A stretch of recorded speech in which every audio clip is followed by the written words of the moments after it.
مؤيد يا ممجد يا إمام القبلتين الله يا نبي سلام عليك يا رسول سلام عليك يا حبيب سلام عليك صلوات الله عليك من رأى وجهك يا سعد يا كريم الوالدين حوضك الصافي المبرد وردنا يوم النشور الله يا نبي سلام عليك يا رسول سلام عليك يا حبيب سلام عليك صلوات الله عليك عليم سري وأخفى مستجيب دعواتي ربي ارحمنا جميعا بجميع صالحات الله يا نبي سلام عليك.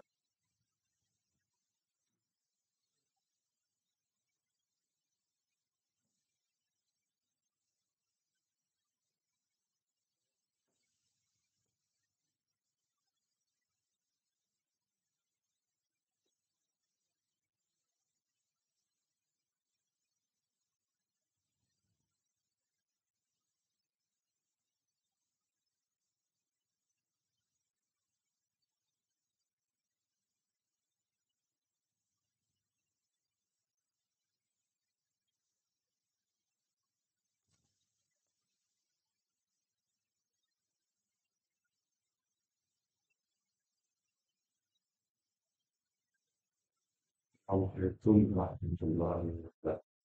Salam al-Fatihah. Alhamdulillah.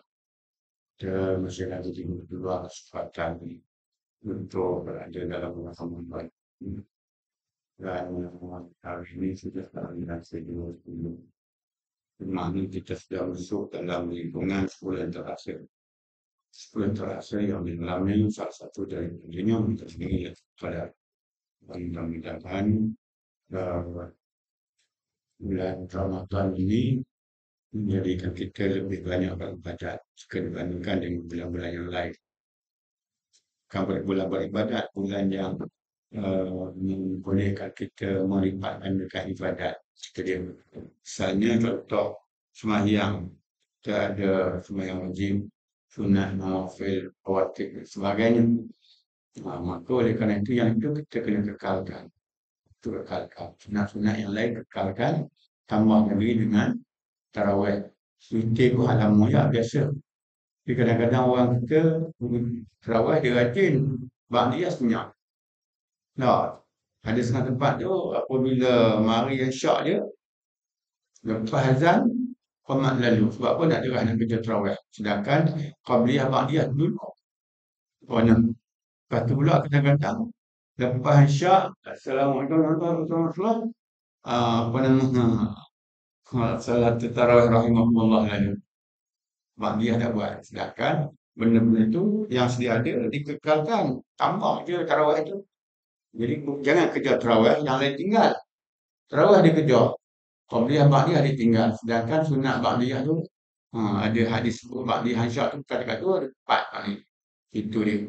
Jadi kekalkan yang biasa dan kemudian ataupun kita kata uh, istiqamahkan yang biasa tu kemudian ditambah dengan tarawih.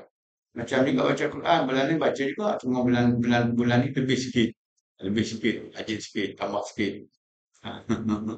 Sedekah gitu juga, bulan ni sedekah dah, bulan ni lebih lagi. Dikatakan Rasulullah bulan Ramadan ini dia dermawan, lebih dermawan daripada bulan-bulan lain, lebih sifat dermawan. Kita insya-Allah alhamdulillah masih lagi diberi peluang usia Allah Taala untuk ada di bulan Ramadan dan baru menjejak kaki uh, ke ke landasan 10 terakhir. Orang Melayu ni pelik tau. Orang ambil 10 terakhir, dia ambil 10 terawal. 1 hingga 10 awal tu masjid banyak. Ramai orang masuk 15, masuk 20 koin je. Dia terbalik. Nabi ajar kita 10 hari terakhir. Bahkan Nabi beraktikaf di masjid 10 terakhir. Dia 10 terakhir tu saya buat dengan benda lain. Macam-macam cara iblis kode dia. Hingga akhirnya 10 terakhir ni, tak tahulah, mau tengok. Ya dulu tak sempat nak round masjid. Bila ni boleh round masjid dah. Maknanya rata-rata masjid koin je. Tu lah jadi memanglah benda baik ni. Bukan puas. Benda baik ni hanya orang yang Allah Ta'ala betul-betul beri taufik hidayat dia baru boleh. Nak buat baik ni bukan senang. Berapa ramai orang yang sanggup pergi umrah setiap tahun. Tapi buat kerja Islam, jihad, tak faham. Dan berapa ramai pula silap faham. Dia kata aku memang terawih di Masjid Mekah, Madinah dah. Jadi banyak yang pada aku. Jadi waktu balik Malaysia tak payah buat kerja lain. Sembahyang faham tu waktu ada orang, tak ada orang tak sembahyang. Ini suatu benda yang kena tolong bantu lah rakan-rakan kita yang sebabas itu. Dan sebentar tadi kita alhamdulillah semuanya kita masih lagi diberi peluang oleh Allah Ta'ala untuk hidup bulan Ramadan dan diberi peluang untuk menjejaki 10 terakhir. Baru nak mula, mati dulu dah tahu. Belum saat ni baru nak mula. Ni baru 20 lah ni. 20. Malah ni baru 21. Allahuakbar. Sedap. Pak hidup tak hidup itu Allahuakbar. Kena time soon. Duduk dah tu. Belum tahu lagi tempat tidak Lailatul Qadar. Walaupun tu doa Allahumma barik lana fi Ramadan wa balighna Lailatul Qadar ya Allah. Berkatilah kami dalam bulan Ramadan dan berilah peluang kepada kami untuk mengucap Lailatul Qadar. Itu adalah. Dia Lailatul Qadar macam kaya lah. Kaya ibadat. Dah berapa ramai orang kaya. Kerja tunggang longgang. Ada yang kerja sampai tak makan, sampai tak sembahyang bang. Punya nak cari harta. Sembahyang tak sembahyang bang nak cari harta. Tapi tak kaya. Sama juga kita. Berapa ramai orang yang tunggang cuma nak dapat Lailatul Qadar. Nak dapat Lailatul Qadar je. Rasa Allah tamu. Tak. Tolong Allah innaka afuwun tuhibbul afwa fa'fu anna ya Allah. Kalau Tuhan yang Maha Pengampun suka berikan keampunan, maka ampunlah aku. Tapi dosa buat juga.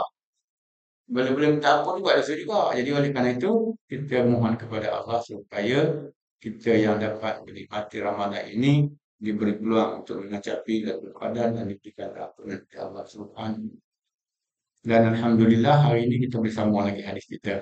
Alhamdulillah. Dan lagi peluang untuk sambung hadis kita. Dan lagi peluang sama hadis kita ni jemaah yang ke-20 Ramadan dan satu lagi jemaah 27 insya-Allah bulan Ramadan. Okey, kita sambung hadis masih lagi tentang kemuliaan kehormatan para wali, orang-orang yang dimuliakan oleh Allah Subhanahu wa taala. Yang sebelum ini kita baca bagaimana cerita zaman dulu, termasuk Maryam, Sayyidatina Maryam, termasuk lepas tu kita baca pula bagaimana Abu Bakar, sahabat-sahabat. Lepas tu kita baca pula orang-orang yang ahli badak, orang-orang yang ahli syurga yang difitnah, maksudnya Allah Ta'ala beri beberapa kemuliaan kepada mereka. Hari ini kita baca pula hadis yang kelima. Hadis kelima.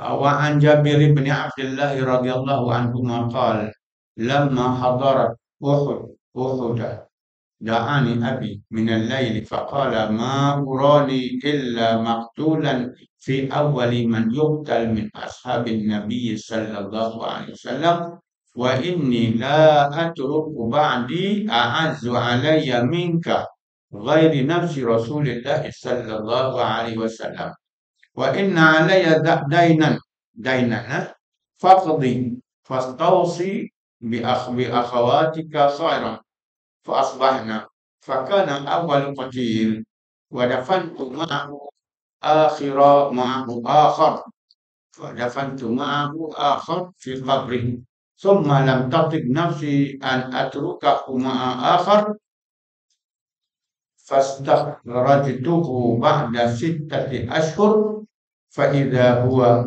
كيوم وضعته غير أذنه فجعلته في قبر على حدة رواه البخاري. Jabir bin Abdullah radhiyallahu anhu berkata, ketika saya hadir dalam perang Uhud, maka pada malam ayahku tu boleh Jabir bin Abdullah ayah memanggil padaku dan berkata, kemungkinan esok hari akan terkorban. Bahkan kemungkinan saya pertama orang yang terbunuh dari antara sahabat-sahabat Nabi sallallahu alaihi wasallam. Sedang saya tidak meninggalkan seorang yang lebih saya sayang melebihi daripadamu selain Rasulullah. Dan saya ada meninggalkan hutang. Maka bayarlah hutang itu. Dan saya pesan baik-baik terhadap saudara-saudara perempuan kamu.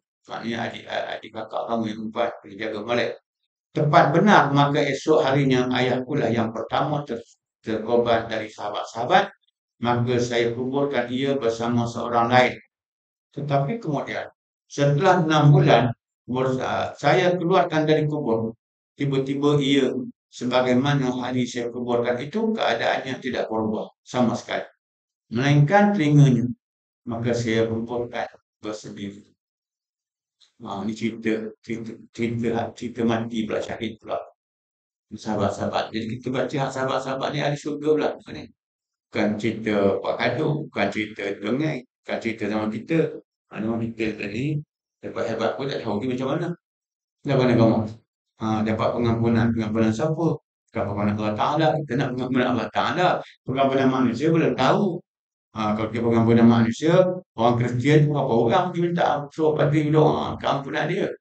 Waalaikumsalam. Baik, ini cerita daripada Jabir bin Abdullah radhiyallahu anhu. Dia kata, ni cerita pergi perang. Perang pertama, perang Badar. Perang kedua, perang Uhud. Dia kata malam tu, ni Abi. Malam tu, dia kata, ayah saya panggil saya. Kalau boleh jadi tidur rumah lain, maka malam tu ayah dipanggil. Lepas tu ayah dia kata pula dia tu. Ayah dia beritahu. Aku diperlihatkan bahawa akulah orang pertama di kalangan sahabat Rasulullah yang akan syahid esok. Kalau kita tahu tak bidah. Dia beritahu dia aku diberitahu macam gitulah. Aku nampak macam gitulah kata bahawa aku rasalah gitu. Aku rasa bahawa akulah orang yang pertama di kalangan para sahabat Nabi itu yang akan terkorban syahid. Sebenarnya dia rasa Allah dia kadang-kadang cakap ni kerana Allah nak takdir. Mungkin dia tak tahu, tapi dia terasa dah kata. Macam kata Allah, ada ni cerita orang sekarang lah. Hamba jumpa orang tu. Tapi waktu cerita tu tak pergi lah. Hamba pergi sebelum tu. Waktu pagi esok ni dia kata, mak nak mandi lah. Nak mandi, nak pakai comel-comel. Nak bedak, nak pakai nak jalan jauh. Dia cakap tu lah. Dah, orang berangkat lah mandi apa dia semua dia pesan dia dah nak pakai comel-comel nak jalan jauh. Dia nak jalan jauh. Mana mak? Jalan jauh lah. Jauh.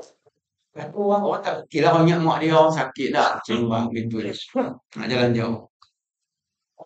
Lepas tu dia pakai baju baru-baru. Ini baju macam-macam main. Hak lama ni simpan dalam simpan dalam gobok. Itu dosa tu baju tu kena nanti Allah tak tanya sebab apa baju tu tak pakai simpan saja. Pula. Nanti Allah tak tanya sebab apa baju tak pakai ambil alam lama tak pakai. Okay. Dia jangan anak dia ambil pakai. Lepas tu dia tegur hak tak sikit budak orang tua kan budak-budak. Dah sejuk orang budak tu. Comel. Coba. Nak jalan jauh lah. Jadi anak-anak ni yang ambil gurau. Siang semua pakai bersih pula. Meninggal. Lepas pakai molek siap semua, dia pun memandang orang pun antara asyhadu an la ilaha illallah, dia pun meninggal. Dia jalan jauh semua. Jalan jauh lah. Jalan yang tak akan jauh tak balik dah. Maknanya boleh jadi dia cakap, dia tak tahu dia nak mati tapi mulut dia terlepas. Gitu dia. Ni kadang-kadang begitu. Macam hak ni, Jabir kata ayah dia beritahu, aku rasalah, macam orang ni, Azunnu ni, aku rasalah bahawa aku adalah orang yang terkorban besok hari. Orang pertama yang terkorban di kalangan para sahabat. Gitu. Itu. Kemudian tu, dia rasa dia adalah orang yang pertama terkorban di kalangan para sahabat. Jadi nak khabar dia akan mati syahid awal lagi. Khabar dah maknanya. Nak jadi syahid dah. Kalau kita nak terkorban, kita tahu tidak. Kita rasa-rasa nak mati lagi kamu dah. Yang kedua dia kata, aku tak tinggal apa-apa yang aku sayang melainkan kamu anak selepas Rasulullah. Lepas Rasulullah yang paling aku sayang Rasulullah. Lepas Rasulullah aku sayangmu kan. Tak ada orang lain lah. Maknanya aku tak tinggal orang yang aku sayang lebih daripada kamu selain daripada Rasulullah. Maknanya dalam dunia ni aku sayang selalu Rasulullah. Sahabat. Dia apabila meletakkan kasih sayang hanya kepada Rasulullah. Lepas tu ada sahabat dia, ya Rasulullah, saya kasih juga kepada Rasulullah, tapi saya kasih lagi diri saya dan keluarga saya. Nabi kata, tak beriman lagi. Ni Sayyidina Umar kata, ya Rasulullah, tidak ada yang kaya saya kasih di dunia ini melainkan Rasulullah sahaja. Lepas tu bawa oleh. Nabi kata tu bawa sempurna iman. Allah. Macam mana? Dah kita mengucap dah. Asyhadu an la ilaha illallah. Yang pertama apa? Wa asyhadu anna Muhammadar Rasulullah. Yang kedua Rasulullah. Maknanya apa sahaja Allah suruh buat. Apa sahaja Nabi khabar, laksanakanlah. Maka dia kata, yang pertama aku lihat bahawa aku akan jadi orang yang pertama syahid esok. Yang kedua, oleh kerana aku ini akan syahid, maka tidak ada orang lain yang aku harapkan lebih daripada kamu. Selain daripada Rasulullah pertama, yang keduanya, aku harap kamu lah untuk nolong bantu aku. Maknanya nak wasiat ni misalnya. Tidak ada orang lain yang lebih aku kasih dan sayang yang aku mulia, yang aku harapkan selain daripada Rasulullah, aku muat. Anak dah. Dikatakan anak di Jabir ni. Maknanya selepas Rasulullah, orang yang aku harap, orang yang aku nak bagi tolong bantu aku muat. Maka oleh kerana itu ingatlah, yang pertama aku ada hutang. Wa inna alayya dainan faqdi. Aku ada hutang. Kalau dinun agama, dainun hutang. Dia sama ya, dayanun. Baca dain hutang, baca din agama. Bahasa Arab jangan buat apa silap baca. Dia yang bagi nama kadang-kadang nama anak silap tu, bagi nama Zakari tu. Nama Zakari tak elok lah. Kalau zikir Zakari, zakar lah maknanya. Jangan maknanya silap baca baring. Silap baca baring jadi benda lain. Maka dia kata, aku ayah ada hutang. Maka naklah kamu melangsaikan hutang-hutang ayah. Ini wasiat. Ayah hutang. Dan bab hutang ni, hutang dulu baru cerita terekah. Terekah dulu nak minta hutang nak pakai qada pula payahlah. Selesai tu mimbah diwasiat yusi biha audai. Selesaikan wasiat, selesaikan hutang baru terekah. Termasuk hutang dengan Allah Ta'ala, dia tak buat kerja haji lagi. Dia ada duit, tapi nama tu simpan duit banyak dah, tak buat haji tu. Cukup dah nak pergi haji. tapi tak dapat giliran lagi. Ha, jadi maka kita ayah ada hutang, maka kamu selesaikan hutang-hutang itu. Kalau kita ada ayah yang mak yang belum mengerjakan haji, maka selesaikan hutang tu haji tadi. Kalau kita dah haji, kita pergi haji. Tapi zaman lain payah ah. Kalau pergi umrah tak apa pergi bila-bila masa pun. Haji tu kena tunggu laluan. Tunggu giliran daripada jemaah haji. Kecuali kita ada channel lain. Channel lain. Channel lain. Itu cerita lain lah. Jadi maknanya sebelum selesaikan wasiat, selesaikan hutang-hutang, termasuk haji, maka barulah diuruskan trekah. Maka Abdullah dikata kat Jabir, ayah ada hutang. Yang pertama, kamu kena selesaikan hutang-hutang tersebut. Yang kedua, ada adik kakak kamu kena berlaku baik kepada mereka. Kamu kena berlaku baik kepada mereka. Kena jaga baik. Ini kakak adik kamu ni, perempuan-perempuan ni. Boleh jadi juga dia adik kat keluarga, boleh jadi dia saudara-saudara dia seorang lelaki, ada perempuan. Betul ayah dia pesan tu.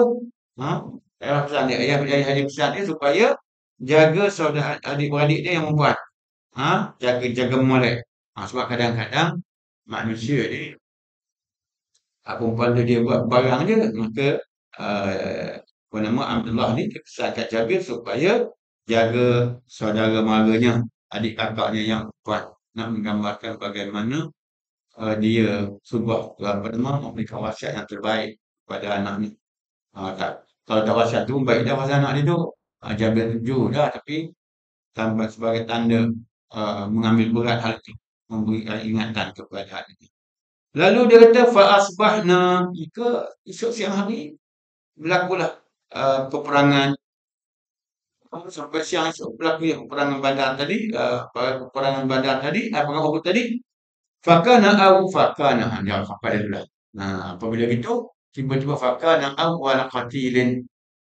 Tiba-tiba apabila berlakunya peperangan Uhud tadi, maka ayahku adalah orang pertama yang meninggal syahid dalam perang. Dia meninggal. Dia dalam perang Badar, lepas tu perang Uhud. Perang Uhud dulu. Itu perang Badar. Perang Uhud, tentera Islam ada 313 orang. Tentera kafir ada 1,000. 300 lebih lawan 1,000. Satu lawan 3. Menang? Tak. Ini perang Uhud kalah. Salah. Itu perang Badar. 3,000, 1,313 lawan 1,000. Itu perang Uhud. Perang Badar. Ini perang Uhud. Perang Uhud ni daripada tentera Islam ada 1,000, nak lawan dengan 3,000. Tiba-tiba 300 orang lari. Dia ramai. Tu dia ramai. Maknanya 300 orang tu kira alah tu harap nak gitulah. Dalam perjuangan ni ada juga mula-mula berani nak juang, lepas tu tak berani, ataupun harap peluang tak dapat. Jadi kita baca sejarah dalam perang Uhud. Ramai di kalangan tentera Islam yang terkorban. Maka orang pertama terkorban ialah Abdullah tadi. Abdullah terkorban, ayah dia kata fakana awwala qatil fakana fakana awwala qatil. Maka dia kata Jabir, ayahku adalah orang pertama yang terkorban dalam perang sendiri. Maknanya hak disebut tu betul lah. Allah Ta'ala macam dia tersebut, Allah Ta'ala beritahu dia sebut dia betul. Lepas tu apabila habis selesai perang, biasalah bila selesai perang kena kumpulkan jenazah tu banyak-banyak tadi. Banyak Islam tak tepat, hak kafir tak sebelah. Hak kafir pun kena kambung. Kalau tidak busuk. Waktu tu dicari telaga-telaga buruk mana. Tahu tak kamu itu busuk lah. Dan yang ni kata Jabir, yang kata Jabir apa? Wa dafantu ma'ahu akhar fi qabri. Jadi waktu itu dia kata dalam keadaan ramai yang terkorban, berapa orang? 30 orang. Terkorban, syahid. Kemudian pula ramai yang luka parah. Jadi apabila itu kata dia, maka ayah ditanam, apa, dikapankan, dikebumikan berdua orang. Ayah dia dengan seorang lagi. Maknanya satu liang itu dua orang. Ditanam dua orang. Dia kata boleh jadi dalam keadaan suasana yang ramai yang terkorban, kemudian ada pula yang diperang ke luka parah, maka akhirnya ayah dia ini ditanam berdua orang, berdua dalam satu liang. Dalam suasana yang ialah lepas perang banyak. Lepas tu pula hak pergi perang tu pula luka-luka parah pula dia tertih pula, akhirnya tanam satu liang dua orang, kata kata Jabir, tanam ayah aku ni dengan orang lain. Tak sebut siapa lah. Dia sebutnya dengan seorang yang lain, akhar. Ha? Wadafantu ma'hu akhar fi qabri. Jadi aku kebumikan dia dengan seorang lain dalam kubur dia. Cuma dia kata, aku kata Jabir, summa lam nafi an adrukahu ma'a akhar. Kemudian kata Jabir, aku rasa tak ada hati. Maknanya dah lama dah tu tak ada hati. Maknanya pun satu liang, satu kubur tu, satu liang lahat itu dua orang. Rasa tak puas hati. Jadi setelah berlalu masa yang panjang, dipikir-fikir tak sedap. Lalu apa dia? Lalu apa dia? Fastakhrajtuhu ba'da sittati ashhur. Selepas 6 bulan. Aku kali semula aku potong untuk mengeluarkan jenazah ayah itu nampak tempat lain. Ni dia kira harus gali kubur apa nama sebelum, ialah kalau dia 6 bulan tu dia kira kalau tidak mencederakan supaya tak, kalau kemudian lepas 6 bulan dia kira apa? Dia kira uh, tak ada apa lah. Maknanya dengan tulang belulang lah. 6 bulan. Jadi dengan harapan tidak ada apa, bagi nak pindah tulang belulang tu lah. Walaupun di sana ada pandangan tidak boleh dan ada pandangan boleh, maka yang ini dia kira boleh. Dia kira boleh. Maka dia pun gali kubur pula untuk mengambil apa nama mayat ayahnya selepas 6 bulan. Ni nak kira ayah. Allah tak nak tunjuk benda boleh.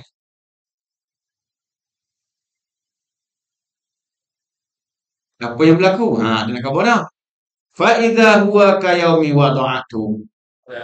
Dia kata yang peliknya, mayat dia tu macam hari aku tanam tu. Maksudnya apa? Mayat dia tu sebagaimana hari aku bumikan dia, tak berubah sikit pun. Maknanya mana apa? Takut lah. Takut. Kecuali dia kata telinga dia. Waktu fa'innaha lam tubqi waqta. Waktu dia tanam telinga ayah dia tak ada. Kena catahan. Sampai. Maknanya putus telinga. Waktu dia mati tu telinga putus. Tapi waktu aku buka kubur selepas 6 bulan, sama macam hari aku kebumikan dia, kecil telinga dia. Ada pula. Allah telah hantar balik telinga dia. Allah. Dia tak percaya kita baca dah. Cerita nak berlaku yang nasabah. Nak menggambarkan bagaimana benda ini berlaku. Dia kata selepas 6 ba'da sittati ashhur. Selepas 6 bulan. 6 bulan orang adat kata habis lah. Tak apa dah. Duduk tanah tu sekejap je. Berapa hari orang kata sekejap dia lah. Dah banyak kita duduk bawah, duduk di atas ni bukan letak buat juga. Gitu lah. Sekejap je dia berubah. Jadi tiba-tiba 6 bulan tanam. Tak ada perubahan. Bahkan telinga dia waktu mati tu tak hilang entah ke mana. Perang lah, perang. Santai telinga. Tiba-tiba telinga tu ada mula. Dia nak menggambarkan kecuali orang itu, ya salah.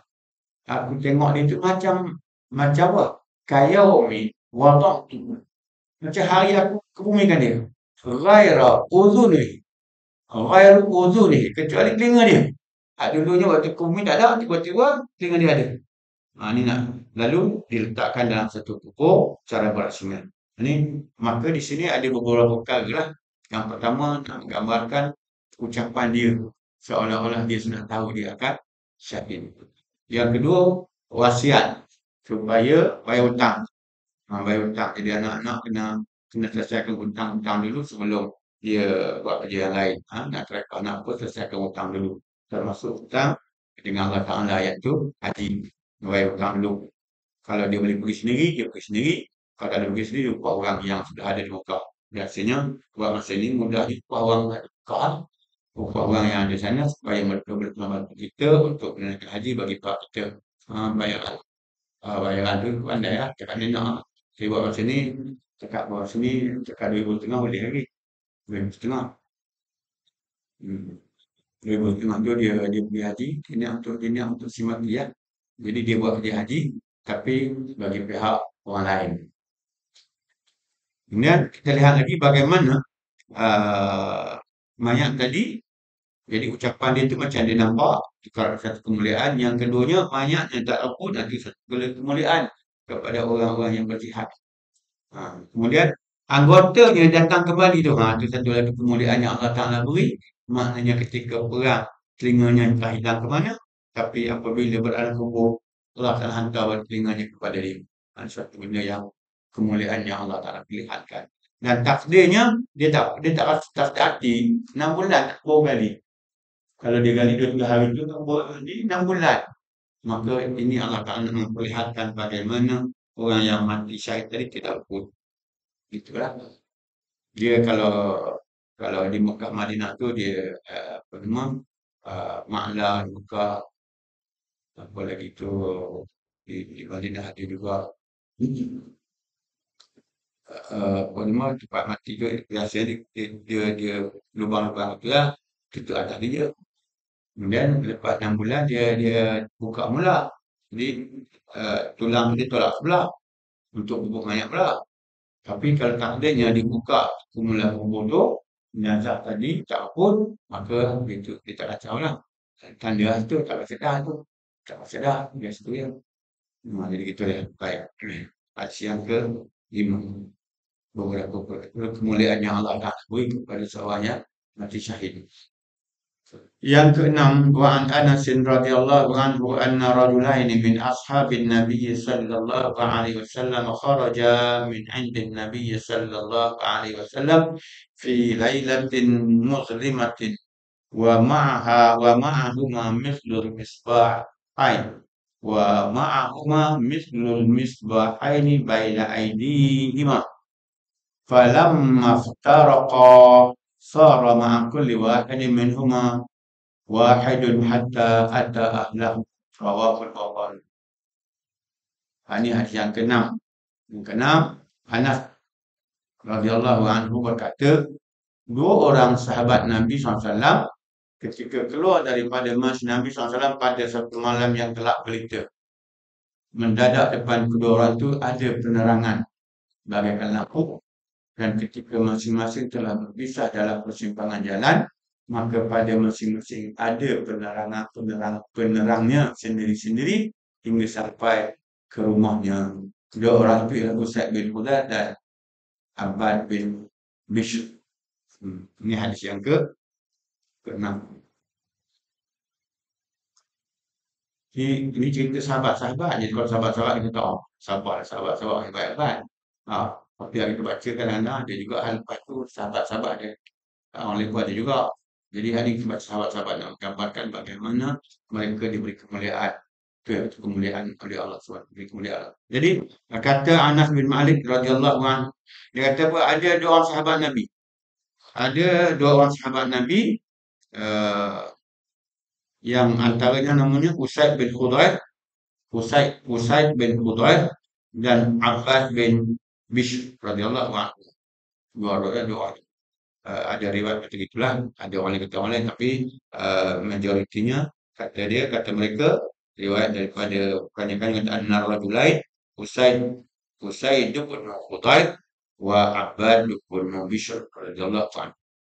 Dua orang lelaki tadi, yang dia kata ada dua orang lelaki, dua orang sahabat Rasulullah. Sahabat Rasulullah keluar daripada majlis Rasulullah, maknanya selepas bersama pada malam itu bersama Rasulullah dalam majlis-majlis yang kita kata pengajian sebagainya, mereka keluar daripada majlis itu malam yang gelap gelita. Malam yang gelap gelita. Gelap gelita kata orang malam. Malam yang gelap gelita. Dulu bukan ada jalan raya, bukan ada jalan, bukan lampu jalan raya. Ni duduk kampung, kampung semua. Dia lane ni jalan ada lampu, lampu jalan. Habis jalan ada lampu. JPKK punya kerja. Adalah lampu dia, lampu jalan. Tadi kata nampak lah. Nampak. Zaman tu tak ada lampu jalan. Kena bawa lampu sendiri. Kata Anas, dua orang sahabat Nabi ini dia keluar daripada majlis Rasulullah pada malam yang gelap gelita. Tiba-tiba depan dia jalan macam ada lampu. Penerang misbahin macam ada lampu lah. Ada lampu lah menerangi mereka berdua. Dua orang jalan ni maknanya depan masing-masing depan tu ada lampu. Menerangi perjalanan. Jadi maknanya tak bimbang lah kalau jengking ke jatuh lupa ke maknanya ma'ahuma mislul misbahin baina aidihim. Depan setiap orang tu macam bukan lampu tapi macam lampu. Ada mana? Macam lampu. Agak-agak dulu lampu kecil ada ke? Tak ada ya. Ya ke tak ada? Wallahu a'lam. Dah zaman kita dulu lampu kecil. Sebelum itu jamong lah. Jamong lah. Maknanya ikhtiar nak bagi terang lah, itu je lah. Jadi sekarang ni dia kata wa ma'ahuma faslul misbahain baina aidihim. Bersama dengan dua orang sahabat tadi ni umpama lampu duduk depan masing-masing. Saya pegang lah jalan, mana lampu tu jalan juga mana. Ya Allah, ini Allah Ta'ala bagi satu kemudahan kepada mereka, namanya karamah. Boleh jadi juga mukjizat Nabi. Mukjizat Nabi, orang tu datang kat Nabi, nak balik gelap, maka mukjizatnya Allah Ta'ala hantarkan lampu. Ataupun satu mukjizat Nabi. Yang kedua, karamah lahumah, sebagai satu kemuliaan kepada orang. Datang kat jumpa Nabi, duduk bersama dengan Nabi, keluar daripada majlis Nabi, malam gelap gelita, satulah mukjizat Nabi. Sebab mereka datang dengan Nabi, maka mukjizatnya Allah Ta'ala hantarkan dua lampu di depan dua orang ni. Dan yang kedua kita kata ini karamah, kemuliaan yang Allah Ta'ala berikan kepada lahumah, untuk mereka. Tak boleh tak? Tiba-tiba falamma iftaraqa, kemudian sampai tengah jalan, pisahlah, ni pergi ke kanan, ni pergi ke kiri. Umpama. Maknanya waktu jalan sama tu lampu ada. Dua-dua orang ni ada lampu. Sahabat yang kita sebut tadi, apa nama tadi? Usaid bin Hudayr. Nama dia Usaid bin Hudayr. Abbad bin Bishr, nama dia. Okey, tak apalah. Jadi waktu mereka bersama tadi lampu ada dua-dua. Apabila mereka berpisah jalan masing-masing, maka sara ma'a kulli wahidin minhuma wahid. Tiba-tiba lampu tadi jadi setiap orang satu lampu pula. Setiap orang satu lampu. Maknanya waktu jalan bersama ada dua lampu depan dia, dan apabila mereka berpisah jalanan yang berbeza-beza, seorang kanan seorang kiri misalnya, maka setiap seorang tu ada satu lampu yang membolehkan dia balik hatta, dia kata hatta ahlah, sehinggalah dia sampai ke rumah dia, sampai ke rumah masing-masing. Maknanya satu kemuliaan, ataupun kita kata yang pertama tadi boleh kita kata uh, mukjizat Nabi SAW boleh jadi juga mukjizat Nabi. Allah Ta'ala beri kepada mereka itu hasil daripada mukjizat Nabi sebab datang daripada Nabi. Yang kedua boleh juga satu karamah yang Allah Ta'ala berikan kepada mereka berdua ini kerana mereka adalah orang baik. So benda-benda pelik berlaku dia tu tak pelik lah. Benda pelik tu berlaku. Maka sebab itu kita kata kalau Nabi namanya mukjizat. Kalau orang baik-baik namanya karamah atau maunah. Gitu dia. Kadang-kadang orang kita ni dia nama melek-melek maunah dia jadi benda lain pula dulu. Dia kata maunah tu yang maunah yang serang apa nama kem tentera tu. Jadi benda-benda molek tu dia cuba ubah dia macam molek. Sikit juga pokok ni. Penyakit semua. Jadi ini dua hadis riwayat baca ini nak menggambarkan bagaimana Allah Ta'ala memuliakan hamba-Nya. Apabila hamba itu orang baik, maka berlaku perkara yang tidak pernah terfikir oleh kita. Yang tidak pernah terfikir oleh kita, maka itu namanya satu kemuliaan, satu kehormatan yang Allah Ta'ala berikan kepada orang-orang yang baik-baik. Itu dia. Okey, cukup dekat dulu. Sebab hadis yang ketujuh ni panjang. Hadis yang ketujuh panjang. Jadi yang panjang tu kita cerita malah. Kalau kita gaduh-gaduh kan, tak juga. Gitu dia. Dia jalan ni kena tak boleh slow sangat. Jalan sangat slow pun susah orang juga. Nak potong orang tak boleh. Akhirnya jadi konvoi kilo-kilo pula. Laju sangat pun tak lihat terkejut orang. Dia tak ada apa-apa, orang yang jatuh baring. Terkejut tu orang lari jatuh baring. Jadi oleh kerana itu, kita hadis yang ketujuh kita sambung akan datang insya-Allah. Ada rezeki kita boleh lagi baca pada Jumaat akan datang. Jumaat sebelum raya lah. Baik. Satu orang tanya, dah bulan puasa dapat boleh hantar? Tak. Orang zaman Ramadan ni nak banyak kuatkan. Dah ada undi boleh lah. Bulan Ramadan kita nak banyak lagi ibadat dan tambah lagi. Itu dia sebabnya tambah lagi masa untuk kita melakukan kerja-kerja baik kita di bulan Ramadan ini sebagai tarbiyah kepada kita supaya insya-Allah pas Ramadan nanti kita akan dapat menunaikan ibadat kita dengan lebih besar, dengan lebih baik dan berkesan. Wallahu a'lam. Kita sambung. Khalifah Umar radhiyallahu anhu siasah khulafa Rasyidin 2. Tuan-Guru Haji Abdul Hadi awal. Sebelum ni kita dah tamat tak berkenaan dengan pembukaan wilayah Rom Timur. Kita tengok dia punya carta lepas dah gambar muka surat apa 26 pembukaan Islam di wilayah Rom Timur ini sebagai ulang kaji dalam bentuk carta yang mudah. Panglima dan pemerintah tentera Abu Ubaidah Amir Al-Jarrah. Masa tahun 13 hingga 16 Hijrah, 3 tahun duduk dalam medan perang. Operasi secara serentak, operasi di Damsyik, ketuanya Abu Ubaidah Amir Al-Jarrah. Operasi di Pella, Abu Al-A'wad Sulami. Operasi di Hum, Zu Al-Kila. Lepas tu menuju ke Damsyik, ibu kota Rom Timur. Lepas tu pembukaan Dimashq, Damsyik. Pasukannya pasukan Khalid Al-Walid, pasukan Amr bin As, pasukan Yazid bin Abu Sufyan dan pasukan Iyad bin Ghanam. Raja Rom dan tenteranya berundur ke Pella. Yazid bin Abi Sufyan dilantik menjadi pentadbir Damsyik. Abu Ubaidah bersama para panglima dan para tentera menuju ke Pella.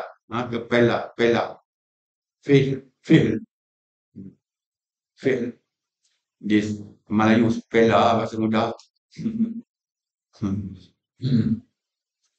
Kemudian Mu'adz bin Jabal berunding. Rom tolak. Pertempuran di Fihr itu Rom 100,000. Tentera Fihr oleh tentera Ammar bin Mahsan sambil menunggu kedatangan dan gabungan tentera Islam yang lain. Kemudian Abu Ubaidah membentuk 5 pasukan. Depan sekali Khalid bin Walid. Sayap kanan Abu Ubaidah. Sayap kiri Amr bin As. Pasukan berkuda Dirar bin Azwar. Pasukan berjalan kaki Iyad. Ada lagi pemerintah tentera Syurahbil. Lalu akhirnya Fi'la tadi ditawan. Ditawan. Abu Ubaidah dan Khalid berjaya menawan Homs dan Halab. Amr bin As dan Surahbil berjaya menawan Akka, Haifa, Yafa, Gaza dan lain-lain daripada wilayah Palestin. Yazid berjaya menawan Beirut. Maknanya berjaya berlaku. Akhirnya Raja Rom dan rombongannya melarikan diri ke benua Eropah dan menjadikan Konstantinopel sebagai pusat kerajaan Byzantine yang terbaru. Tak masanya tahun 15 Hijrah. Lalu bermulanya operasi menawan Baitul Maqdis tahun 16 Hijrah. Tanah suci umat Islam selepas Mekah dan Madinah, kiblat pertama umat Islam, bumi Nabi Ibrahim dan para anbiya selepasnya, tempat berlakunya Isra dan bermulanya Mi'raj. Itu sebagai renungan bersama. Kemudian siapa yang menawan Baitul Maqdis? Menerima kedatangan Khalifah Umar bagi penyerahan kota suci Baitul Maqdis. Riwayat Tabari, Ammar bin As dan tenteranya, riwayat Al-Waqidi, Abu Ubaidah dan tenteranya, oleh mana-mana pun. Okey. Lepas tu kronologi dia pembukaan Baitul Maqdis. Abu Ubaidah mengatur strategi perang dengan bentuk 7 pasukan bersama 1,000 orang, 5,000 tentera. Pasukan Khalid bin Walid, pasukan Yazid bin Abi Sufyan, pasukan Surahbil bin Hasanah, pasukan Mirqal bin Hashim dan Utbah bin Abi Waqqas, pasukan Musayyab bin Najiyah Al-Fazari, pasukan Qais bin Hubairah, pasukan Arwah bin Muhallal. Kemudian mereka bertolak pada hari yang berbeza sehingga cukup 7 hari untuk berkumpul dan mengepung kota suci Baitul Maqdis. Strategi dia. Yazid bin Abi Sufyan berunding dengan pemimpin Baitul Maqdis. Mereka diberi 3 pilihan. Yang pertama memeluk Islam, yang kedua berdamai dengan bersyarat, yang ketiga perang. Pihak Rom pilih perang. Pilih perang, buat Islam perang. Maknanya tak perang bodoh dah tu. Maknanya orang Islam ni bagus. Nak perang pun bagi pilihan tu. Tak. Tak muat tak nak lah nanti tengah-tengah perang tu aku nak Islam. Tak je.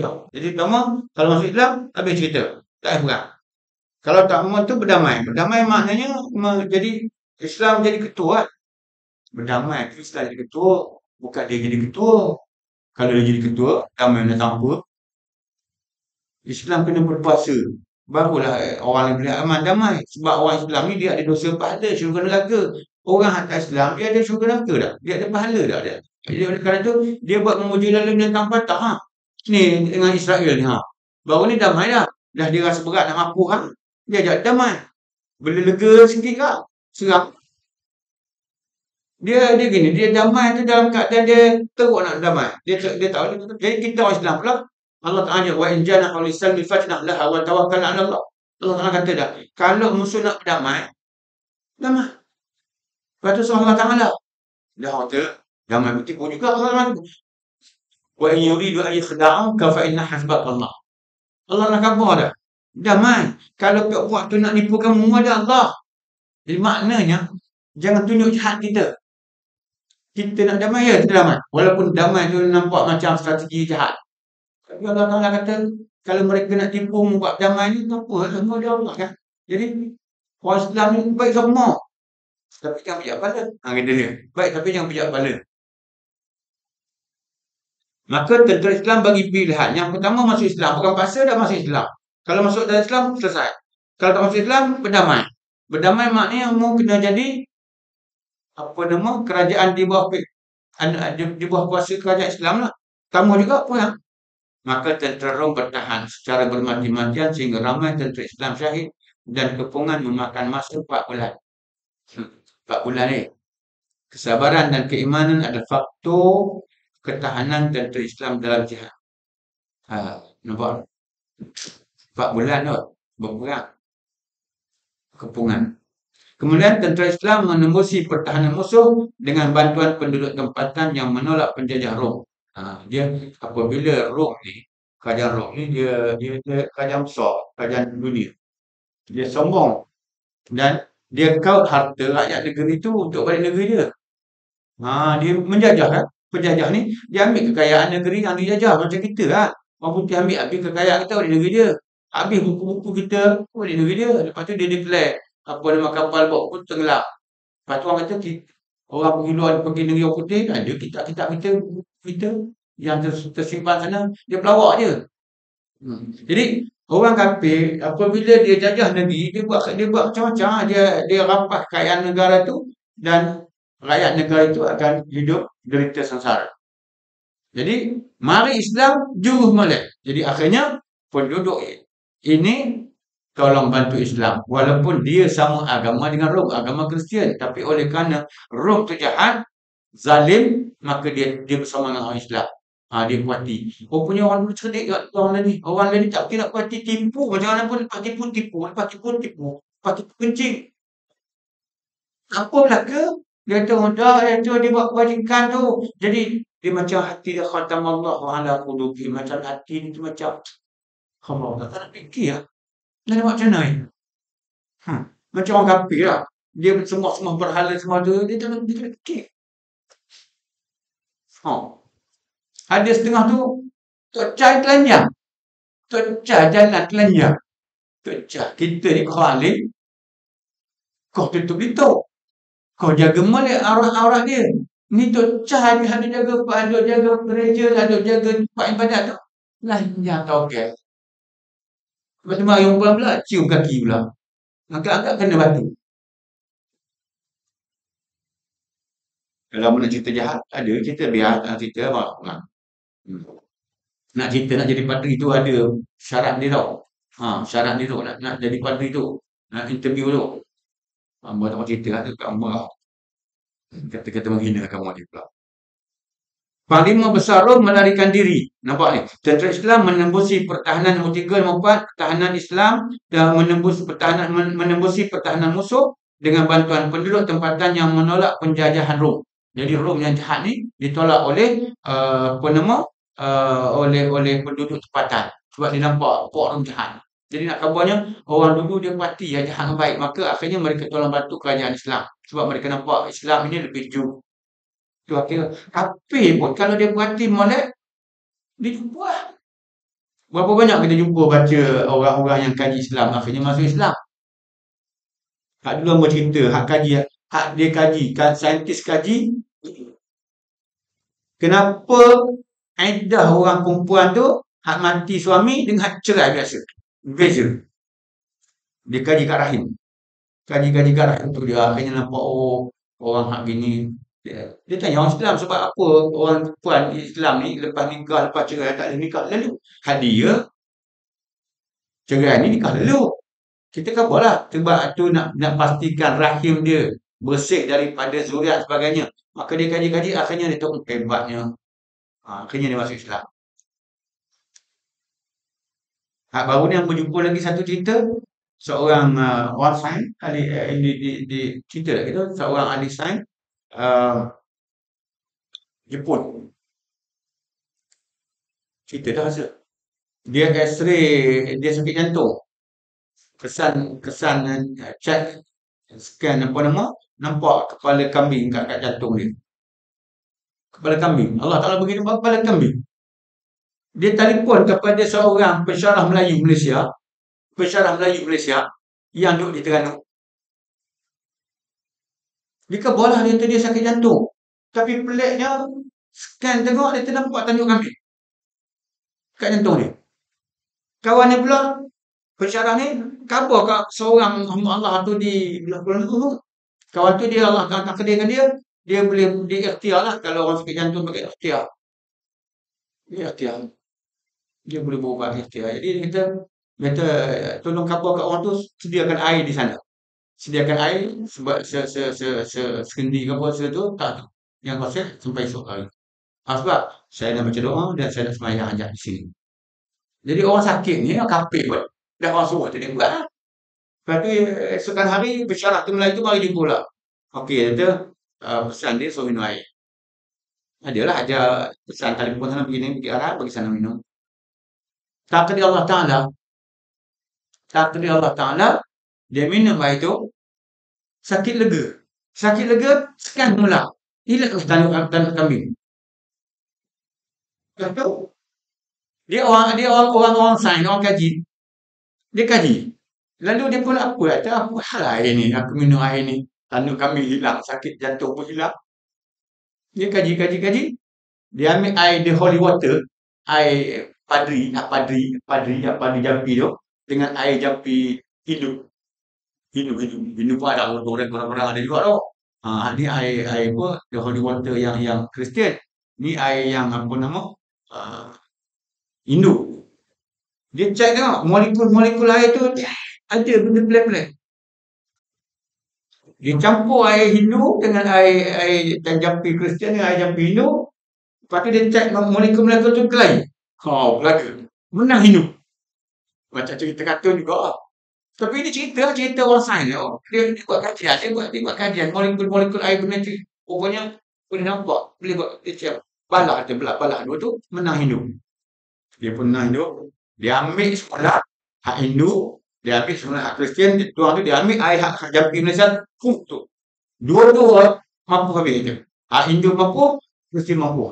Molekul hak air tu, dia pun heran. Dia tanya kawan dia, buat benda. Kata kawan ni tak ada apa je, seorang ustaz tu dia baca Quran, sembang banyak lama lah. Quran tu apa, akhirnya dia kata, Islam juga hebat, masuk Islam. Nak sebutnya, kaji-kaji tu masuk Islam. Orang Islam kita ni, ada Islam ni, tak mau kaji Islam, dia tak percaya Islam, akhirnya jadi kafir. Sokong kafir, ikut kafir. Ni orang kafir. Dia tengok orang Islam juru, dia tolak penjajah kafir, hak seagama dengan dia.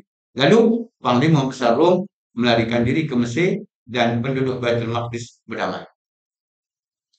Khalifah Umar berangkat ke Syam dan bertemu dengan Abu Ubaidah terlebih dahulu di Aqabah. Khalifah Umar masuk ke Baitul Maqdis bersama rombongannya dengan aman dan dimanteraikan perjanjian antara Khalifah dengan penduduk Baitul Maqdis.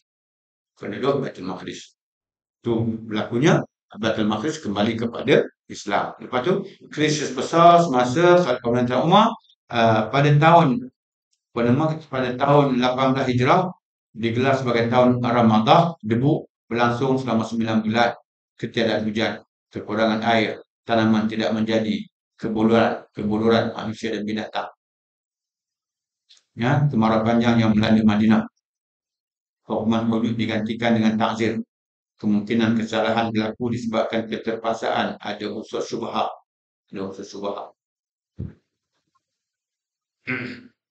Kemudian apabila itu berlakunya penularan wabak taun, amwas. Lalu bila tahun 18 Hijrah berasal dari daerah Amwas di Syam. Jumlah kematian lebih kurang 25,000. COVID baru ni lagi banyak.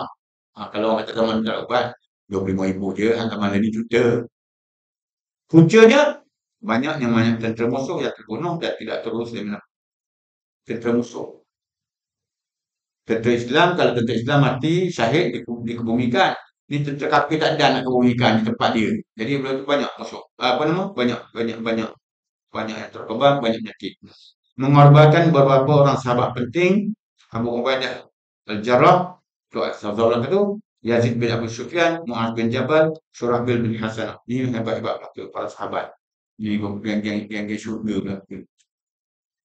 Islam yang datang daripada Allah, pencipta alam yang berkuasa memerintah, terbukti paling adil dan sesuai bagi manusia seluruhnya.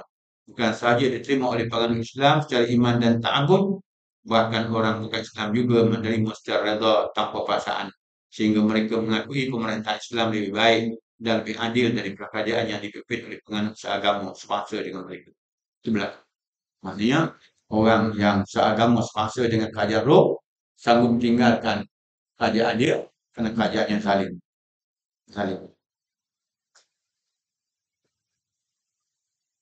Maknanya cukai-cukai dia kenakan kepada rakyat jelata buat balik negeri dia.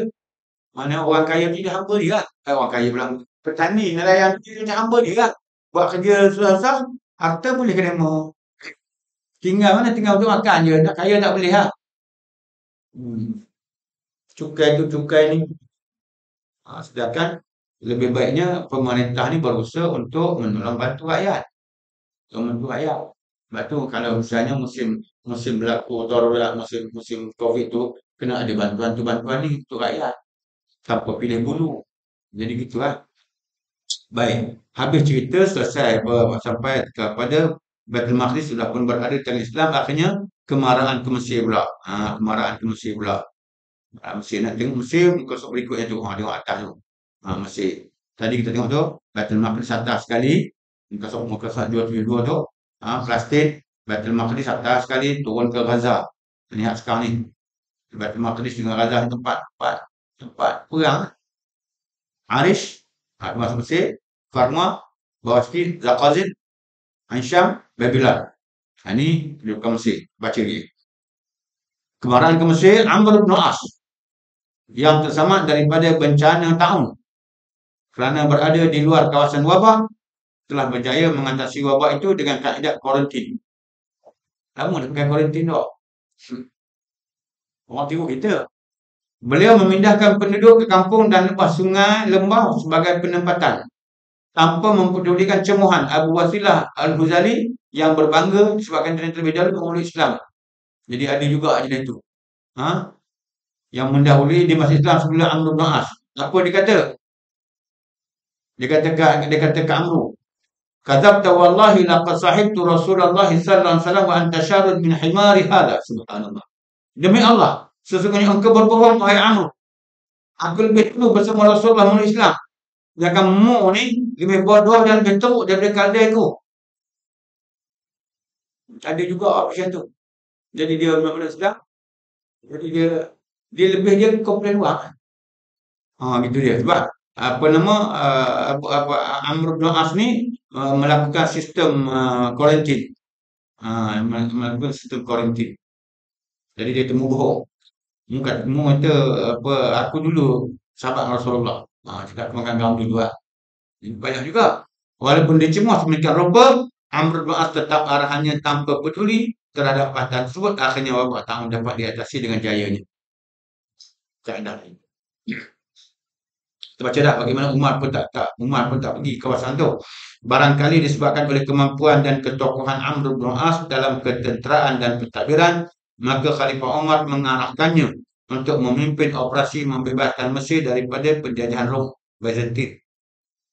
Jadi Mesir pun di bawah jajahan juga. Dulu tadi kita baca dah tadi bagaimana Baitul Maqdis pun di bawah jajahan.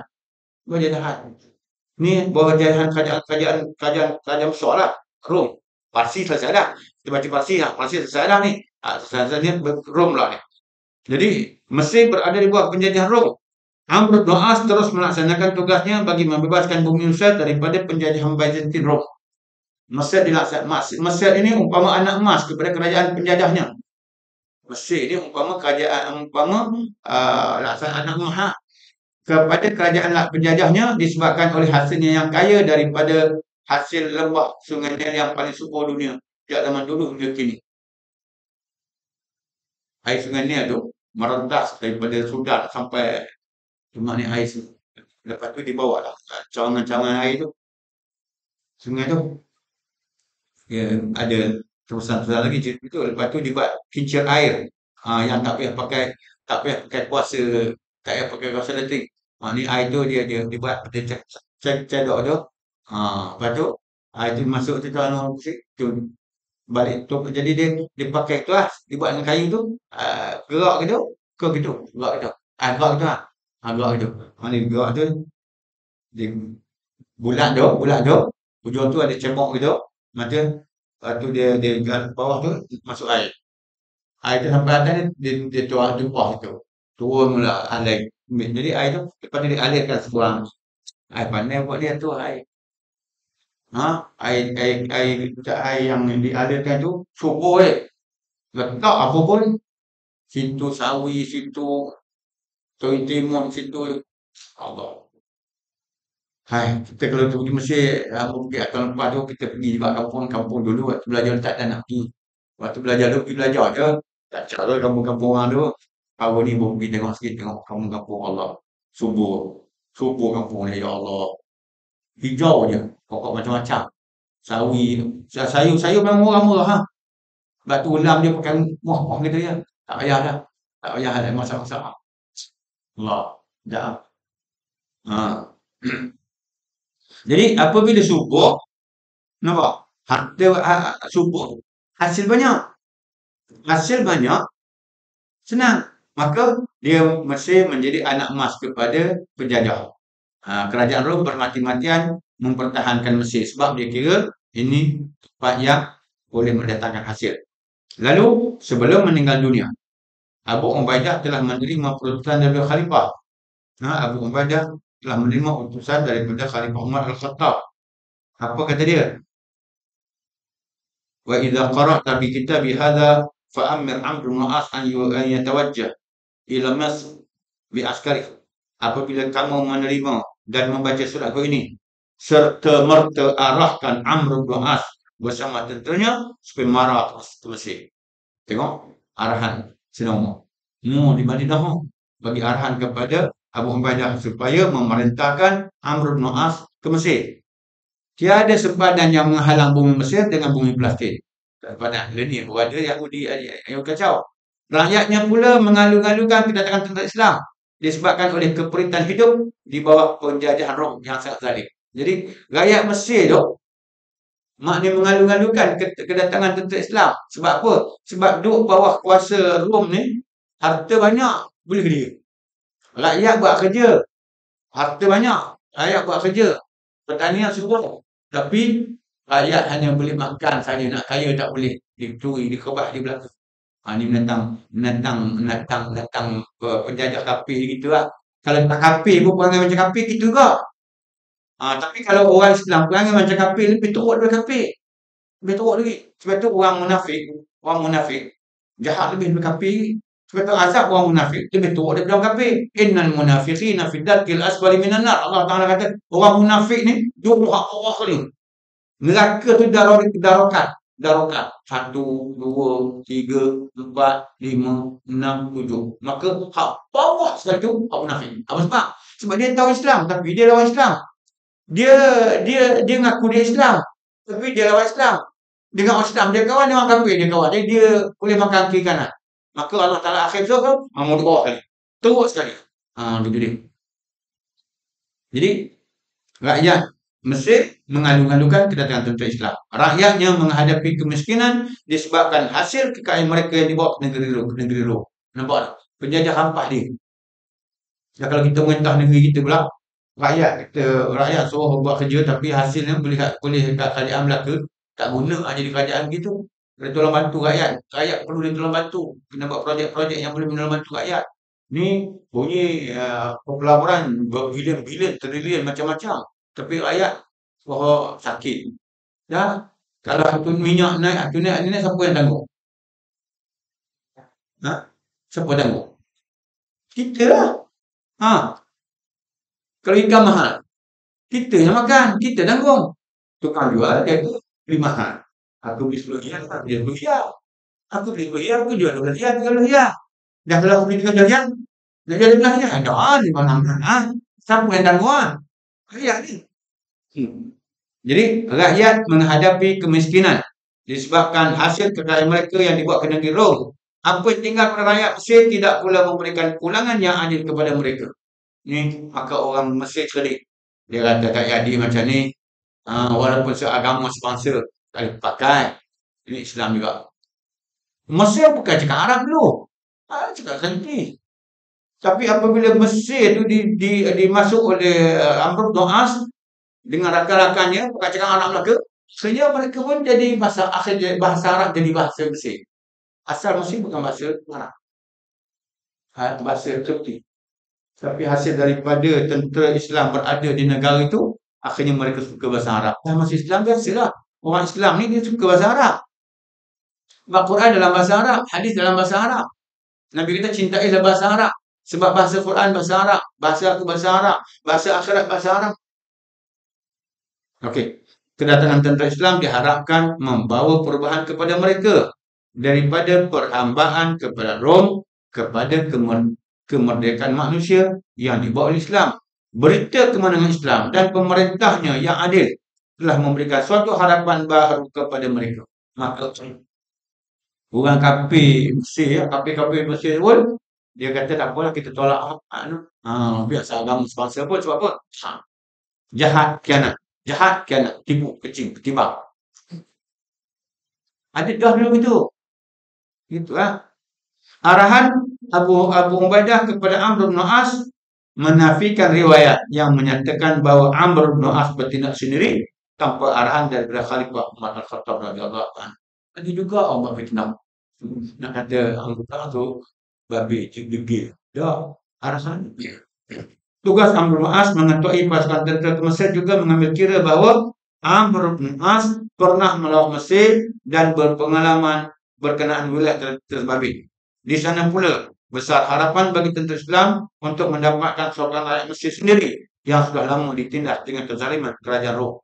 Jadi kerajaan-kerajaan yang tak beriman kepada Allah Ta'ala ni dia buat itulah. Dia gunakan rakyat untuk kaya dia.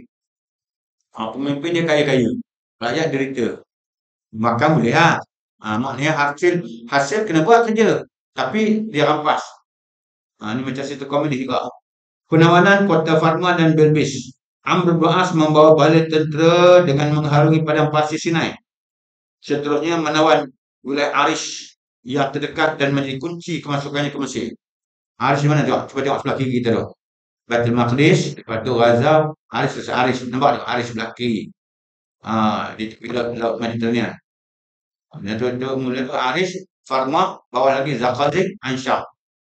Kemudian Amr bin As membawa bala tenteranya mengharungi padang pasir Sinai.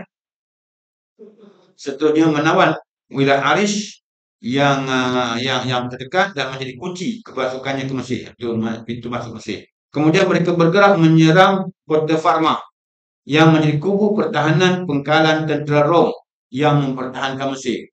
Pengkalan tentera Rom. Setelah dikepung selama lebih sebulan. Allah, sebulan ni, sekali 3 hari. Tentera Islam berjaya menembusi dan menaklukinya dengan bantuan penduduk tempatan sendiri. Nampak? Kemenangan ini berlaku pada tahun 19 Hijrah. Penduduk Patan tolong bantu. Sebab apa? Dia tengok orang Islam juru. Dia kata halal. Hajak kita halal balik. Walaupun seagama sebangsa dengan dia. Kira-kira berarti bahawa ni politik. Tak macam setengah-setengah orang. Tipu macam mana pun. Dia puja gitu lah. Tak baca dia tahu. Dia konak ataupun dia baca artikel yang pandai konak. Dia konak. Benda yang sama dia konak kat lain. Nampak macam mana? Dunia tak apa, dah mau boleh kelentong. Akhirat besok jawab macam mana? Akhirat besok jawab macam mana? Baik, tengok tu. Daripada Arish pergi Farma dan pergi Belbis tu. Sekarang ni pembukaan kota Farma dan Belbis. Nampak tak? Daripada Arish, Farma dan Belbis. Seterusnya Amr bin As marah ke arah kota Belbis. Selepas dikepung selama sebulan, akhirnya berjaya tawan. Sebulan juga. Antara tawanannya adalah puteri Raja Mesir. Waktu tu tempat kota dia kan. Jadi apabila dia tawan, puteri Raja Mesir. Raja Mesir bukan macam orang apa nama. Amr bin As bertindak dengan memberikan perlindungan dan layanan yang baik serta menghantar puteri itu kepada ayahandanya yang memerintah Mesir di bawah penguasaan dan penjajah. Tengok lagi hebat. Cuba tentera Rom boleh tawan orang dia. Boleh dia lah. Tak jadi bini pun jadi gundik dia. Habis marwah tak ada. Apa nama darjah tu boleh dia. Tapi bolehkah Amr bin As dia diberi perlindungan dan layanan yang baik sebagai orang gaji, orang bangsawan lah. Lepas tu hantar balik puteri itu kepada ayahandanya di Mesir, yang mentah Mesir, Raja Mesir. Mesir itu dibuat penguasaan dan penjajah Rom. Kalau kita kata itu masalah. Tapi tindakan tersebut merupakan suatu tindakan yang bijak bagi mendapatkan simpati rakyat dan Raja Mesir. Dah raja anak dia ditawan oleh orang Islam, tiba-tiba serah molek, tak ada sakit apa, dilayan dengan sempurna. Jangan mainlah macam tu lah. Macam tentera macam yang Palestin tu, tawanan Palestin yang nak diserah balik kembali. Maknanya bagi ucapan terima kasih banyak kepada tentera Hamas. Bahkan cium dahi pula tu. Takkan musuh nak cium dahi? Bodoh ya. Maknanya dia amat menghormati dan hormat kepada puak-puak Hamas ni yang jaga dia tu hebat. Dia kata apa? Kami makan juga sebelum dia. Ni puak-puak yang ditawan, yang menjadi tahanan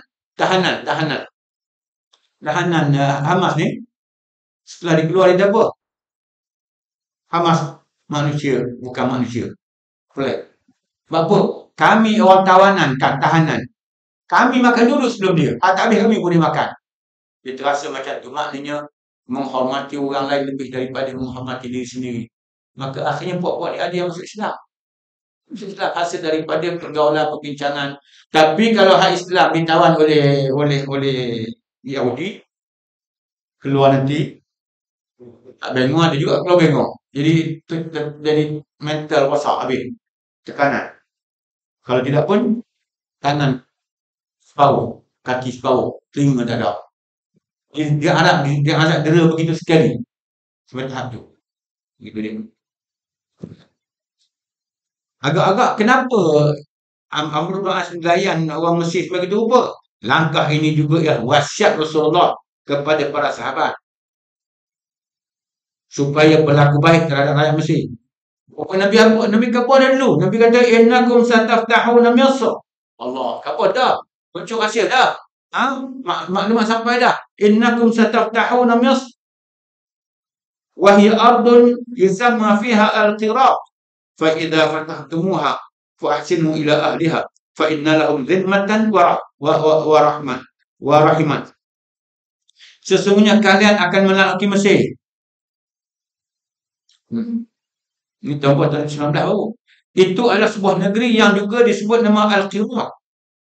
Maka jika kalian menaklukinya, berbuat baiklah kepada para penduduknya. Kerana mereka memiliki jaminan dan hubungan kekeluargaan. Hubungan kekeluargaan macam mana? Hal ini kerana mereka mempunyai hubungan kekeluargaan dengan Rasulullah. Misalnya, Hajar. Yang merupakan salah seorang isteri Nabi Ibrahim. Berasal dari Mesir. Yang dihadiahkan oleh Raja Mesir kepada Nabi Ibrahim. Jadi bermakna ada hubungan kekeluargaan. Nabi Ibrahim, anaknya Nabi Ismail. Nabi Ismail balik Mekah. Nabi lahir daripada keturunan Nabi Ismail. Bermakna ada hubungan dengan Nabi Ibrahim. Mana ada hubungan kekeluargaan. Begitu juga putera Rasulullah Ibrahim. Lahir daripada bondanya Maria Al-Qibtiyah. Orang Qibti berasal dari Mesir. Maknanya Rasulullah sudah pun beristeri orang Mesir. Di sini menunjukkan bahawa Rasulullah sangat menghubungkan silaturahim yang berkait dengan kekeluargaannya. Walaupun sudah berlalu hingga beberapa generasi. Ini sebab itulah Nabi kata, la yadkhulul jannata qati'un, tidak akan masuk syurga orang yang memutuskan hubungan silaturahim ni bukan hubungan saudara ni. Hubungan silaturahim ni hubungan darah daging. Macam Nabi Ibrahim, anaknya Ismail duduk di Mekah, kahwin dengan Puak Bani Jurhum. Hasil daripada itu tua tu lahirnya Nabi Muhammad. Bapa keturunan itu darah daging ni. Dijaga Nabi. Nabi dianugerahkan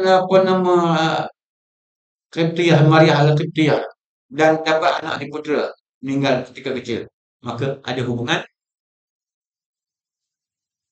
kekeluargaan. Dijaga sampai macam tu. Lepas tu apabila Khadijah wafat, Nabi sentiasa menghormati keluarga Khadijah. Tak ada hubungan. Kita gak pun mati pihak. Tak, bukan kamu. Jangan gitu, mati anak-anak boleh buat bela macam tak bela ya. Tak.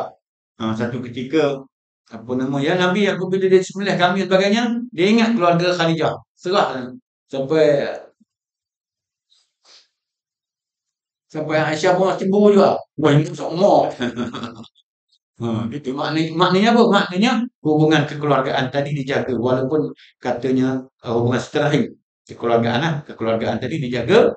Walaupun sudah beberapa generasi. Lepas tu, kerusakan ke atas Ansyab. Tadi kita lihat yang pertama, Farmah selesai, Bilqis nak turun buat Ansyam pula ni. Ansyam pula. Bandar ini sangat penting dari segi penguasaannya. Walaupun tidak terdapat pengkalan tentera musuh yang kuat. Amr bin As berusaha menguasai bandar Ansyam disebabkan oleh kedudukannya yang berhubung dengan sungai Nil yang penting.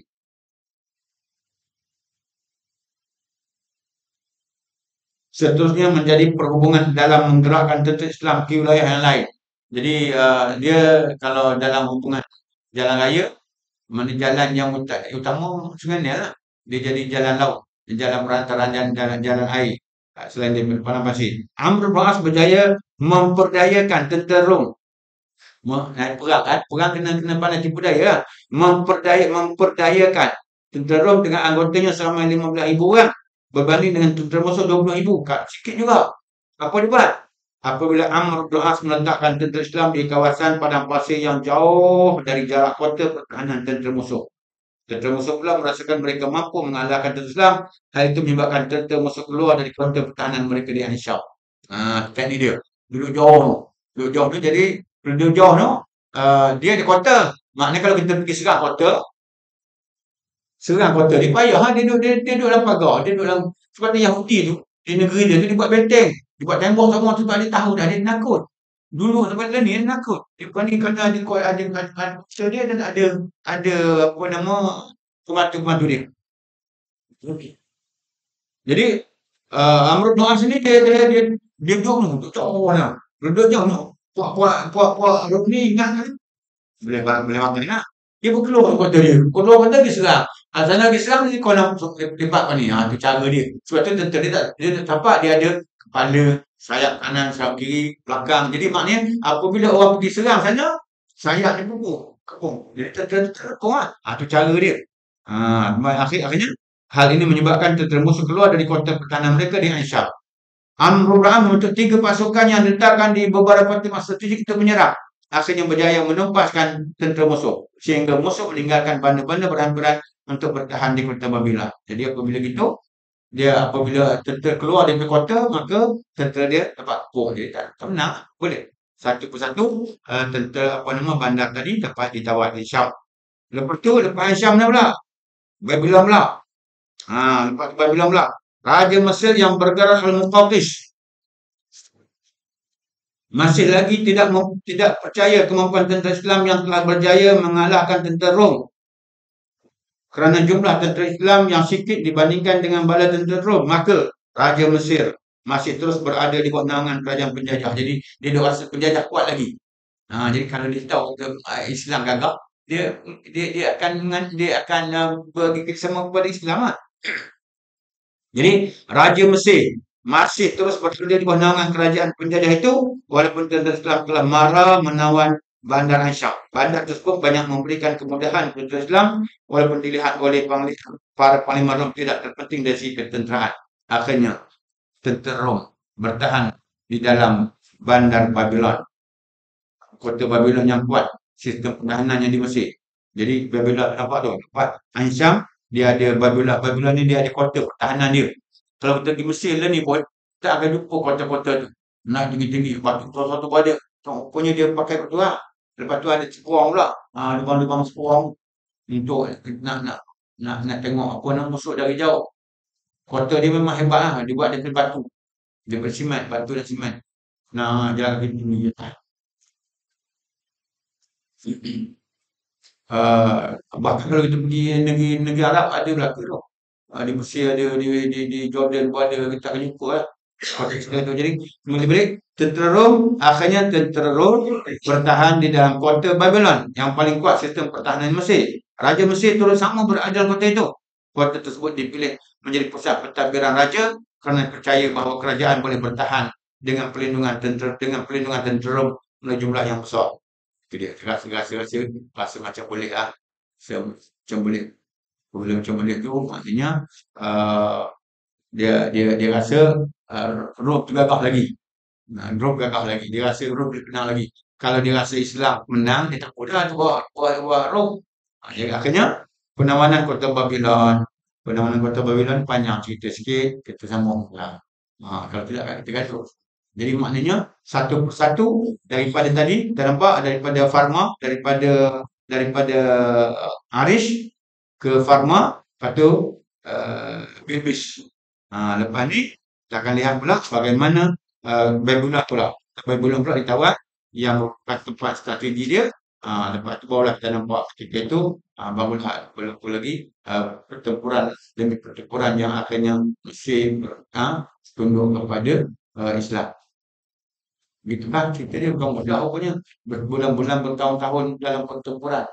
Rupanya sebab apa? Sebab kalau selagi mana Islam tak berkuasa, maka selama mana kafir berkuasa, mereka tidak ada dosa pahala, mereka tidak ada harap pahala sahabat. Dan kita ni orang Islam ni, kita ni bukan agama rekaan. Oleh kerana agama kita datang daripada Allah, maka segala peraturan kita tu jitu, hebat tak? Ada pun orang yang buat agama budaya, dia reka sendiri, maka tak adalah. Sebab itulah kita ni, sistem kita ni sistem taharah buat bersih kecil berak tu basuh tu, sebab Islam ajar kita. Kalau orang hantar ambil agama Islam, dia ada dah babak tu, tak ada. Kita orang Melayu pun kalau ambil buat hukum hakam ni, mana kamu? Kecil tak surat. Ya, kecil tak surat. Ada maknanya kalau orang tak mayabang, tak basuh, kecil pun. Tak mandi hadas. Sebab itulah orang kafir, orang masuk Islam kena mandi hadas. Ada soal. Sebab apa? Sebab dia berapa kali dah berhadam soal. Berapa kali subuh dah misalnya orang lelaki. Perempuan berapa kali haid dah. Pakai kerudung gitu je. Sebab itulah mereka ni. Apabila dia kawan orang Islam, barulah dia tengok Islam, dia tahu orang Islam berak basuh, mula dia pun basuh juga dah. Lepas tu, mula-mula tak basuh lagi, pakai tisu-tisu je. Jadi dulu bukan buat kabel. Maknanya tak ada siapa nak ajar dia. Dia pakai fikir, tak kotor, calik sikit dengan tisu dah. Kita tak, dia ajar basuh. Tak apa, kena istinja. Dan kita orang Melayu pun kalau tak ngaji hukum fiqh hati tak? Hati. Mana sebut lagi. Satu orang saintis, dia masuk Islam, hai liu anjing.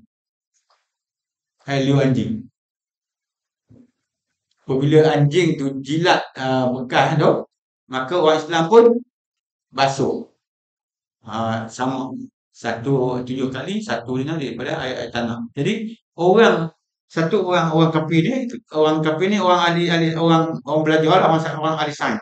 Dia tu sebab apa tu yang mau bekas anjing tu, mau basuh tanah apa, pakai sabun lah. Orang Islam kata kami Nabi ajar begitu. Nabi ajar kalau kena jilat bekas, kena jilat anjing, kena basuh 7 kali, salah satu daripadanya dengan air tanah. Nabi khabar kita, Nabi kami khabar. Dan Nabi Musa pun, Nabi kami Muhammad, Nabi itu dia kami dari Allah Ta'ala. Akhirnya, dia tetap boleh ke? Soalan. Tuhan kami, kamu lah. Maka dia pun pakai ilmu dia. Dia kaji-kaji, dia basuh 7 kali dengan air bersih. Pun dia cek balik, masih ada lagi bakteria yang ada di situ. Lepas tu dia pakai cara Islam. Basuh air tanah, pejut. Bersih balik. Ini orang kafir, dia kaji. Akhirnya, dia kata, dah ni, Nabi kamu ni tahu bila? Khabar tu. Lama begitu, siapa khabar dia atau yang pandai kan? Kata Allah Ta'ala khabar dia. Akhirnya dia pun kaji lagi banyak, akhirnya masuk Islam. Maknanya orang kaji hak Islam ni, dia akan jadi Islam. Sebab Islam comel. Kita hak Islam tak kaji, ikut sudah lah. Tapi gitulah, banti yang minta, kapal. Dah, berapa orang dah masuk Islam, kaji Islam ni? Kaji iddah. Kenapa iddah orang perempuan yang mati suami dengan iddah cerai lain? Kenapa haid gitu je? Akhir dah. Maknanya kaji itu je. Akhir masuk Islam. Jadi Islam ni indah. Maka oleh kerana itu, apabila orang melihat Islam, melaksanakan Islam, maka dia melaksanakan yang indah. Maka bila dia melaksanakan indah, cantik lah. Maka oleh kerana itu, insyaAllah, semua lagi. Maknanya, kata kamu lagi, bagaimana tentera Islam akhirnya boleh menawan Mesir, bukan bermakna tawan sebagai jajahan, tapi mengislamkan orang-orang Mesir, yang akhirnya Mesir daripada berbahasa Qibti, jadi orang berbahasa Arab dan berbudaya Arab. Itu dia. Sebab kalau pergi Mesir, pergi pelik ni, ni budaya-budaya lama ada lagi. Itu dia. Jadi mudah-mudahan kita baca ni memberikan laluan kepada kita untuk mengenali Islam lebih baik, supaya kita nampak keindahan Islam, dan mudah-mudahan kita insya-Allah akan mempertahankan Islam itu supaya dilaksanakan dalam negara kita yang mempunyai pelbagai bangsa dan etnik dan budaya, supaya insya-Allah Islam itu terdaulat. Cukup dah. Allah Ta'ala. Subhanakallahumma wa bihamdika asyhadu an la ilaha illa anta astaghfiruka wa atubu ilaik. Bismillahirrahmanirrahim. Wal 'ashr. Innal insana lafi khusr illa alladziina aamanu wa 'amilus solihati wa tawassaw bil haqqi wa tawassaw bis sabr. أعوذ بالله السميع العليم من الشيطان الرجيم بسم الله الرحمن الرحيم الحمد لله والصلاة والسلام على رسول الله وصحبه أجمعين اللهم فقهنا في الدين وعلمنا التأويل اللهم رب اشرح لنا صدورنا ويسر لنا أمورنا واجعلنا عقبة في ألسنتنا ويفقه أقوالنا اللهم احينا بحياة العلماء وأمتنا بموت الشهداء واحشرنا يوم القيامة في زمرة الأولياء وأدخلنا الجنة مع الأنبياء عليك الصلاة والسلام اللهم إنك عفو تحب العفو فاعف عنا وعن والدينا ولجميع المؤمنين والمؤمنات والمسلمين والمسلمات الأحياء والأموات ربنا آتنا في الدنيا حسنة وفي الآخرة حسنة وقنا عذاب النار صلى الله على سيدنا محمد وعلى آله وصحبه وسلم الحمد لله رب العالمين.